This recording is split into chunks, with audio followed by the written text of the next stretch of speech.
This is Wade, and you are in Wade's world. So today's topic might surprise some of you. Why does Wade say sons and daughters are more important? We'll go into the details of this, but if you just want the short run up, the answer is genetics. And a lot of people throughout the ages forget about it. What does Wade mean by genetics? There is a very interesting book called Why White Men Have More Daughters. This wasn't always the case, it's definitely the case now, and there are a lot more reasons. Aging, age of the mother, the first age of the mother, it is scientifically proven that younger girls have boys as girls get older. Late 20s, 30s, they give birth to more girls. Number one. Number two, lower testosterone count basically kills the chances of faster swimming sperm that are boys and leaves the slower swimming sperm that are girls. That's just two, and there are many other reasons. But why Wade says boys and girls, sons and daughters are equally important, it comes to a simpler reason which can be proven, not just by genetics, but by looking at people. Number one reason that sons and daughters are equally important is that the sons usually, in the vast majority of cases, inherit most of the genetic traits from the mother, who inherited most of the genetic traits from her father. So the mother is passing her father's genetic traits on to her son.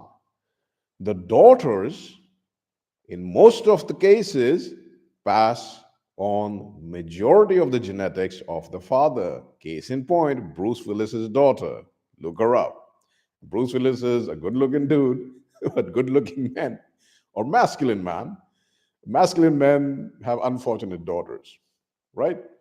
So, if the father passes on the majority of his genes through his sons and daughters, but a slightly more dominant set of his genes through his daughter, then it is reproductively useful for the father to also have daughters. If the father and mother, the mother passes on the majority of her genes through her sons and daughters, but a slight dominant majority of her genes through her son, then it is useful to have both sons and daughters. Now, in society, of course, as men are more pragmatic, more practical, more in control of emotions. They have a monopoly on force and on infrastructure due to innate ability. Obviously, a son would be able to earn much more, and he would be interested in earning much more because, as men, we are interested in protecting and providing. A daughter would be interested in finding the best man she can early on and locking down her chances of getting a best provider, protector that she can, who can take care of her and her children, and then raising children, keeping the family unit together, coordinating among various generations, grandparents, great grandparents, her generation, children, grandchildren, cousins, and everybody else. So men are the infrastructure of the machine, and girls are the social lubricant. Now, if you think about these terms, and you don't have to be a genetics expert, you can just look at your brother or your sister, then look at your father and mother, and you look at not only the facial or bodily characteristics, but the mentality. You will realize that regardless of sex, this is how genetics works. Now, this brings up another very important question. If the girl and the daughter is passing on the father's genes, any bad choices that she makes in mate selection degrades the genetics that he has passed on. That is why a lot of societies, almost every society throughout history, has kept the control of who the daughter marries in the hands of the father. It's also because as men, we judge reproduction and reproductive fitness much more accurately than girls. Girls get fooled all the time by the appearance of reproductive fitness, but their choices lead to civilizational destruction throughout history. You can look at multiple sources for this. There are multiple people doing video logs. Before that, there were blogs that were taken down, famous blogs, and you can do your research.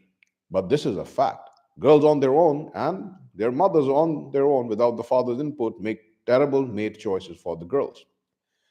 Now, in the same way, the boys' made choices affect the mother's genetics passed down. And basically, when a man and a woman marry, right, the woman's father has to have a say in their marriage because who is essentially reproducing is the man. The husband is basically reproducing with the genetics of his wife's father. So it's the two men have to come to an agreement. That's why fathers had a huge role.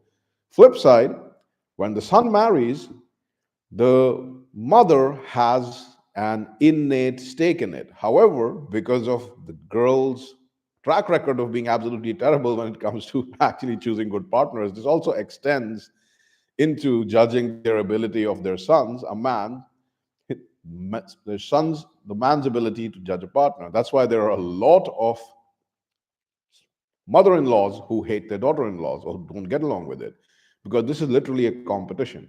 So, as a father, the man thinks, let me get the best man for my daughter. And this isn't something that is, in most cultures, deliberate, it's instinctual. There is an instinct to test the man your daughter is going to be with because he is going to be reproducing your genetics forward. On the flip side, mothers have an innate negative attribute in competition with their sons' choices because, again, from their own justified lens, they have a massive stake in their genetics, and by their genetics, their father's genetics being passed down through their son with a girl. So if he marries the wrong girl, they don't like it. And again, he's marrying the girl whose father also is going to be reproducing through her, right? So it's a system that is very simple to understand, not just in terms of genetics, but in terms of practicality. Now, the thing is, we live in a world where science is bought and paid for, research is bought and paid for, scientists are bought and paid for. So, none of these controversial things will actually be funded, or a lot of people, even the best debaters of our age, look at frame control and insults, which is not the way to objectively look at a situation. And some of the favorite debaters out there do this. Some of the really, really competent ones also do this. It's about frame control. But we are putting all that aside. We're putting all the bot scientists, paid propaganda science aside, frame control and hurt egos and personal insults aside. We're just looking at this is really how genetics works, and you can actually look around you and see this. If you see a very, very handsome man, there is an extremely high probability that not just his father, but majorly his mother is going to be very beautiful. If you see a strikingly beautiful girl, there is a humongous probability that her father was very, very good looking. Mother might be average or pretty as well. If there's beautiful father and beautiful mother, obviously, as genetics plays a role, beautiful children, right? So, if this is the case, then throughout history, all the societies that have focused on birthing more boys would make sense only from a financial perspective because they are resource gatherers and girls are resource extractors, right? But from this lens, it makes sense for both the father and the mother to have both boys as well as girls. Now, coming to the fact that in the modern world, there is a lot of reproductive warfare going on normal people. Birth control for young girls in Western countries, they're put it on 11 or 12 years of age. And it has literally been shown, because it's hormones, right? It's like steroids. The bodybuilders take them to be big, the girls take them to become sleuths. But they literally choose inferior men, lower testosterone men. So it's basically a girly men design. 100% birth control has been designed by the girly men, probably Jews, right?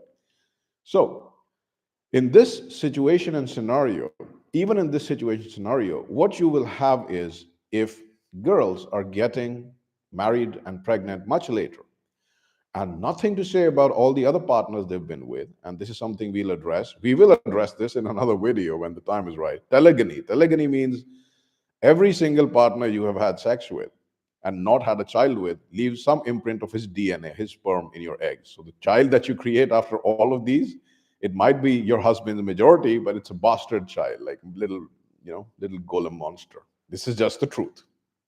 You can argue about telegony, but this is scientific truth that has been suppressed for decades and is now coming back out. So, even if these girls get older, what they're doing is they're mating with these lower testosterone, undesirable men in their 30s. And if they're having more girls, then these lower girly men, undesirable men, are basically procreating. Right. And these girls are going to be again a mix of monster mash, right? A mix of different things, so inherently mentally and physically not ideal, suboptimal, unstable. And we can see the results of that in countries where this has been the case, where masculinity has been taken away, families have been broken, fathers and men's authority has been stripped, whether through divorce laws, child support laws, alimony laws, whatever. That these countries are on a demographic decline and people there are mentally weaker and ill. So this is a recipe for disaster. However, in a healthy society, let's suppose you have a healthy boy, a healthy girl, and you can have a healthy man. As men, you can be healthy in your 20s, 30s, 40s, 50s, teens. Girls have a shorter window. So, in a healthy society, you have a healthy man and a young girl who is healthy and can birth children, healthy children, primer for life, right? So, in these cases, usually we see what comes up is strong families with a mix of boys and girls. And obviously, as the woman gets older, the girl gets older, she'll give birth, probability wise, more to girls. It's just how nature has designed it. And in this kind of balanced society, you will have a healthy propagation of the father's genetics through his daughters and a healthy propagation of the mother's father's genetics through the mother's sons. In such a healthy society as well, where men bear the responsibility of leading the household and girls bear the responsibility of keeping the peace, you will see very strong family structures. You will see a lot of things like arranged marriages, because arranged marriages are literally, in the most balanced way, two families coming together, making the boy and girl meet, and then the boy and girl have some discretion. They can be like, I don't really like this. I don't think this is going to work out. And then they're like, all right, fine, we will try somebody else. But it's all overseen. But before that meeting of the boy and girl takes place, the families assess themselves as well. Now, if this system is breaking down, the families have less to say. But if the system is working perfectly, the fathers of each individual families and the mothers of each individual families assess the other family, and then if there are differences, they iron them out.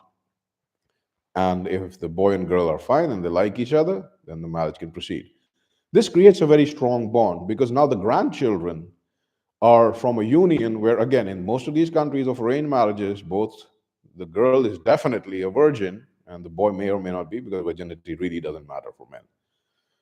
But in both these cases, it gives rise to very strong structures because now the boy is going to pass on his mother's genetics through his son, and he's going to pass on both his father's and mother's genetics through his son and daughter, right?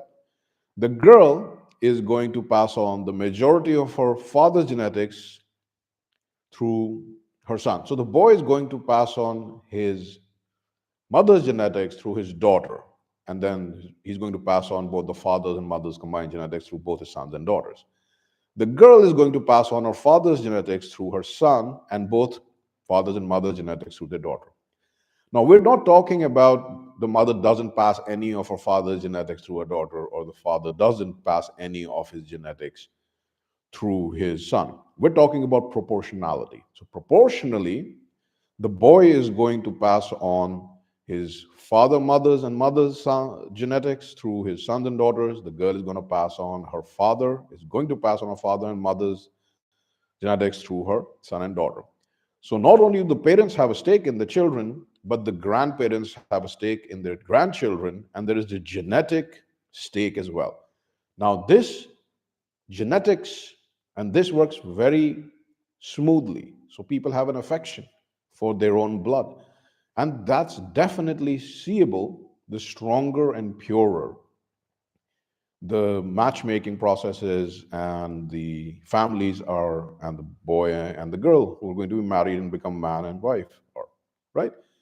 So they can see their own face in their children. And the grandparents can also see their faces in their children. Now, this kind of system is a healthy system because it is the coming together of a family, which is the coming together of a tribe, which is the coming together of a community, which is the coming together of a state or a city, which is the coming together of a state, which is the coming together of a nation, which is the coming together of a world, right? Multiple layers. And we all share that common ancestry solidified by practical bonds of family and civilization. But genetics is the key component of all this. So, for all the people out there who do not want daughters or do not want too many sons, understand that it is very imperative for both parents to have sons and daughters. And paradoxically, and in a very balanced and humorous way, nature has made it that it is to the benefit of the father to have sons as well as daughters, and it is the benefit of the mother to have sons as well as daughters.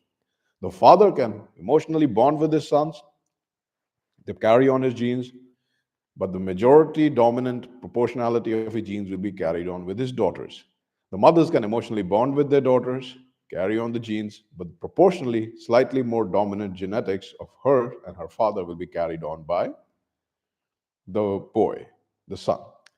So, after knowing all this, it's pretty simple. It's not really controversial if you just look around, if you have brothers or sisters, or if you know brothers and sisters. And again, we are going to basically discount the massive amount of cuckolding in many Western countries where multiple siblings are being raised and the mother doesn't tell the father that he's not really the father. So this is horrible. This literally defies the bloodlines, gives rise to against those monster mishmash people, right? So if you are in a healthy society, you can look around and definitely see, like, hey, you know what? I know this family, they have a couple of boys, a couple of daughters, and the boys generally tend to look like the mother, and the daughters generally tend to look like the father. This also is very evident in pairings where there is a significant difference in looks between the father and the mother. 100%. It might be anecdotal, but you can see it. If there's a significant difference in looks between the father and the mother, there will be a significant difference in looks between the sons and the daughters. The daughters will look more like the father, sons will look more like the mother. That's why it's good to have some genetic diversity, but there comes a point where you have to reach a balance. It shouldn't be extreme, extremely out of your genetic pool, of course, while avoiding the pitfalls of inbreeding. So the takeaway from today is sons and daughters are equally important. Sons pass on the majority of the mother's genes, mother's father's genes.